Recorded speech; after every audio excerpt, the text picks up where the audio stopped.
ਵਾਲੇਕਮ ਭਾਈਜਾਨ। ਇਹ ਹੈ ਜੇ ਮੈਂ ਹਾਰਿਸ ਇੰਟਰਪ੍ਰਾਈਜ਼ ਜਿਹੜਾ ਹੈ ਵਾ, ਤੁਸੀਂ ਯਾਰ ਰਸੀਦਾਂ ਵੀ ਦੇਖ ਰਹੇ ਹੋਣੇ ਹੋ।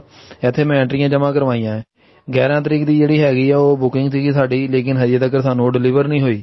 ਠੀਕ ਹੈ। ਉੱਪਰ ਜਿਹੜਾ ਹੈ ਵਾ ਜਿਹੜੇ ਬੈਂਕ ਅਕਾਊਂਟ ਦੇ ਵਿੱਚ ਆਬਦ ਜਿਹੜਾ ਹੈ ਵਾ ਰਾਣਾ ਆਬਦ, ਇਹਦੇ ਅਕਾਊਂਟ ਦੇ ਵਿੱਚ ਅਸੀਂ ਪੇਮੈਂਟ ਲਗਵਾਈ ਸੀਗੀ, ਲੇਕਿਨ ਹਜੇ ਤੱਕ ਮਤਲਬ ਹੈ ਕਿ ਬੁਕਿੰਗ ਵਗੈਰਾ ਜਿਹੜੀ ਹੈ ਵਾ ਇਹ ਸਾਡੀ ਦੇ ਨਹੀਂ ਰਹੇ। ਇਹ ਉਹ ਸਲਿੱਪਾਂ ਮੈਂ ਮਤਲਬ ਸੈਂਡ ਕੀਤੀਆਂ ਔਰ ਉਸ ਤੋਂ ਬਾਅਦ ਇਹ ਫੋਨ ਵੀ ਨਹੀਂ ਚੱਕਦੇ ਪਏ। ਰਾਣਾ ਆਬਦ ਇਹ ਜਿਹੜਾ ਹੈ ਵਾ ਇਹ ਫੋਨ ਵੀ ਨਹੀਂ ਚੱਕਦਾ ਪਿਆ। ਸਾਨੂੰ ਗੋਲੀ ਤੇ ਗੋਲੀ ਇਹ ਬੰਦਾ ਦੇ ਰਿਹਾ। ਠੀਕ ਹੈ। ਇਹ ਉਹਦਾ ਮਤਲਬ ਹੈ ਕਿ ਮੈਂ ਸੈਂਡ ਕੀਤਾ ਹੈ ਸਾਰੀਆਂ ਚੀਜ਼ਾਂ। ਤੇ ਬਕਾਇਆ ਇਹ ਹੈ ਕਿ ਰਾਣੇ ਆਬਦ ਸਾਹਿਬ ਨੂੰ ਵੀ ਮੈਂ ਮੈਸੇਜ ਵਗੈਰਾ ਸੈਂਡ ਕੀਤੇ, ਲੇਕਿਨ ਉਹ ਫੋਨ ਵਗੈਰਾ ਨਹੀਂ ਸੁਣਦੇ ਪਏ, ਨਾ ਕੋਈ ਗੱਲਬਾਤ ਦੱਸਦੇ ਪਏ ਆ।